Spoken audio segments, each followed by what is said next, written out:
सबसे पहले क्या लेना चाहिए, इंश्योरेंस या इन्वेस्टमेंट? मैं आपको दोनों के टाइप्स बताऊंगा और बताऊंगा, फिर आपको ये बताऊंगा क्यों आपको इंश्योरेंस कब लेना चाहिए और इन्वेस्टमेंट आपको कब लेनी चाहिए। सबसे पहले इंश्योरेंस की बात करते हैं। दो तरह के इंश्योरेंस इंपॉर्टेंट होते हैं। सबसे पहला आता है आपका लाइफ इंश्योरेंस, जिसे हम प्योर रिस्क कवरेज या टर्म इंश्योरेंस भी कहते हैं, और दूसरा आता है हेल्थ इंश्योरेंस।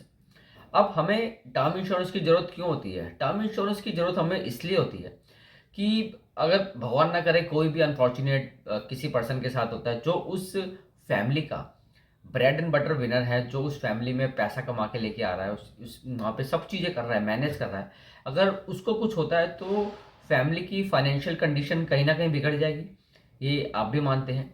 अब उस फाइनेंशियल कंडीशन बिगड़ने के बाद अब वो पर्सन चला गया, उसका तो देखो जो लॉस है वो तो कोई पूरा नहीं कर सकता। बट जो फाइनेंशियल जो लॉस होगा और जो फैमिली सरवाइव करेगी बिना पैसों के, उस केस में क्या होगा? उसको या तो किसी के सामने पैसे के लिए कहीं गिड़गिड़ाना पड़ेगा, किसी के सामने हाथ फैलाने पड़ेंगे फैमिली को, या उनका परिवार टूट जाएगा, या उनको कोई ऐसा लोन लेना पड़ेगा। लोन तभी मिलता है जब आपकी कोई अर्निंग हो, या फिर उनको कुछ ऐसे काम करने पड़ेंगे जो अब तक उन्होंने नहीं किए और अब उन्हें करने पड़ेंगे। तो ये कुछ सर्कमस्टेंसेस आते हैं टर्म इंश्योरेंस, इसलिए हम लोग कहते हैं कि आपके साथ कुछ हो जाए, इमरजेंसी से पहले आपको टर्म इंश्योरेंस प्लान करना है। इमरजेंसी के बाद तो आप कुछ कर ही नहीं सकते, तब तो आपके पास कोई अनफॉर्चुनेट हो चुका है। उस केस में तो केवल आप सरवाइव करेंगे अपने खर्चों के साथ, अपनी चीज़ों के साथ, जो भी आपकी ज़रूरत है। तो उसको पहले, इमरजेंसी से पहले आपको इस बेसिस पे चीज़ों को मैनेज करना है कि इतना एडिक्वेट इंश्योरेंस लेना है कि उसके बाद फैमिली को कोई प्रॉब्लम ना आए। ये हो गया। दूसरा आता है हेल्थ इंश्योरेंस। हेल्थ इंश्योरेंस हमें क्यों लेना चाहिए? हेल्थ इंश्योरेंस हमें केवल इसलिए लेना चाहिए कि अगर रात को या किसी भी समय कोई भी मेडिकल इमरजेंसी होती है तो मेरे को ये ना सोचना पड़े कि मेरे को किस हॉस्पिटल में लेके जाना है। क्योंकि हॉस्पिटल आज की डेट में मैं कहूँगा कि 5 स्टार होटल से कम नहीं है। वहाँ के एक्सपेंसेस, वहाँ के खर्चे, हर तरह के डॉक्टर की ओपीडी, जो भी मेडिकल टेस्ट वगैरह होते हैं वो इतने हाई हो चुके हैं कि उसे अफोर्ड करना एक आम इंसान के बस की नहीं रहा।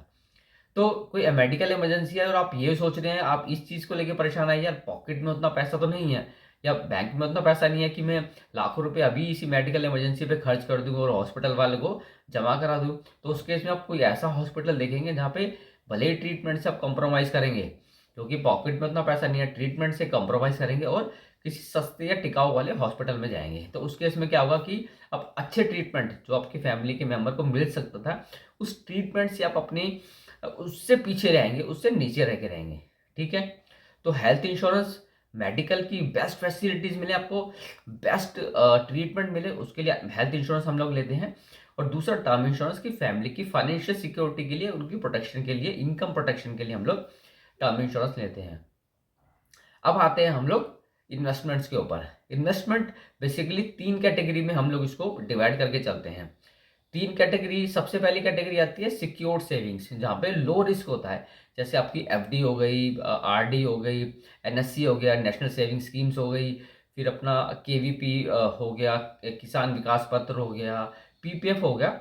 ये सब जो आपका सिक्योर्ड सेविंग्स है, जहाँ पे आपको फिक्स रिटर्न मिलता है, फिक्स रेट ऑफ इंटरेस्ट के हिसाब से रिटर्न मिलता है। आपका जो भी टेन्योर होगा वो फिक्स है, उसमें कोई रिस्क नहीं है। जो सारे गवर्नमेंट बैक्ड सारे जो प्लेटफॉर्म है वहाँ पे, ये बैंक में या कहीं भी आप करते हैं, पोस्ट ऑफिस में, वहाँ पे आपको गवर्नमेंट का पूरा, आरबीआई का पूरा सपोर्ट मिलता है। दूसरी जो कैटेगरी आती है वो आती है सेमी सिक्योर्ड। सेमी सिक्योर्ड से मेरा मतलब है मॉडरेट रिस्क वाली, मीडियम रिस्क वाली जो चीज़ें हैं।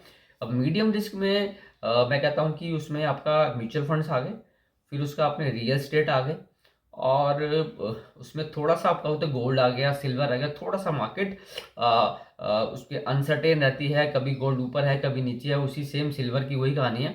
तो थोड़ा सा मॉडरेट रिस्क रहता है, मीडियम लेवल का रिस्क रहता है। वहाँ पे आपको रेट ऑफ इंटरेस्ट ऑलमोस्ट मैं कहता हूँ कि 7% से लेके 15-16% के आसपास के आपको लॉन्ग टर्म में रिटर्न्स मिल सकते हैं।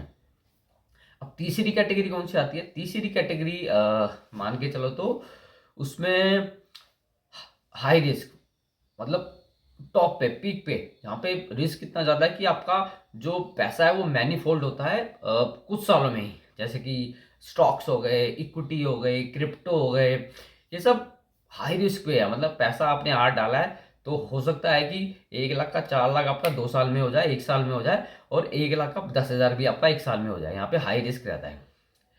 अब इन्वेस्टमेंट होता है कि आप अपने पैसे को ग्रोथ दिलवाना चाहते हैं।